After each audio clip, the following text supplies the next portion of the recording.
గుండె కవాక్షాల్లోనే కాదు, మూసిన నా కను రెప్పలపై కూడా అక్షరాలు కవాతు చేస్తుంటాయి. నిరంతరం నిద్రాభంగం చేస్తుంటాయి. కలలు రాలని రాత్రి అక్షరాలంటని కావు. నా కంటికి ఒంటికి ఏముగా ఎంతైనా పందులమ్మ గారి బుజ్జోండి. ఆ మాత్రం అక్షరానుబంధం ఉండదా? నిద్రపోయేటప్పుడు అమ్మ అక్షరాల కమ్మలి కప్పిందేమో. చిన్నప్పుడు అన్నప్రాసన రోజు తలోటి నా చుట్టూరేసి పట్టుకోమన్నప్పుడు ఎర్రగా బాగుందని పెన్ను పట్టుకుంటే అమ్మ హక్కున చేర్చుకొని కలం పట్టిన బిడ్డ ఇలను దున్నుతాడని ఆనందంతో ఒళ్ళంతా ముద్దులతో నింపిందట. అమ్మ ముద్దులతో అక్షరాలు ముద్దలున్నట్టున్నాయి. నా ఒంటి నిండా అక్షరాలు సిద్ధలే.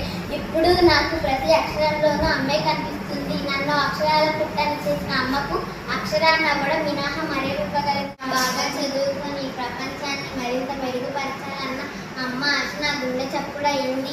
ఇప్పుడు నాకు కళ్ళు మూసినా తెలిసిన అక్షరాలే కనిపిస్తుంటాయి. నేను బాగా చదివి గొప్ప ప్రయోజకుడిని కావాలనే అమ్మ కోరిక నన్ను నిద్రపోనివ్వడం లేదు.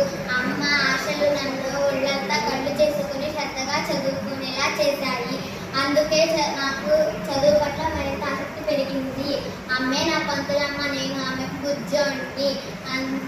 అందుకే నేను నిద్రపోయేటప్పుడు కూడా అక్షరాలను నూరిపోసింది.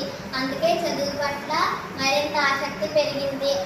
చిన్న అన్నప్రాసన రోజు నా ముందు పెట్టిన అన్ని వస్తువులను వదిలేసి ఎర్రని పట్టుకున్నాను. కలం పట్టిన నేను లోకానికి మేలు చేస్తానని అమ్మ ఆనందంతో మురిసిపోయింది. అమ్మ మాటల్లోనే కాదు, అమ్మ ముద్దుల్లోనూ అక్షరాల ముద్దలున్నట్టున్నాయి.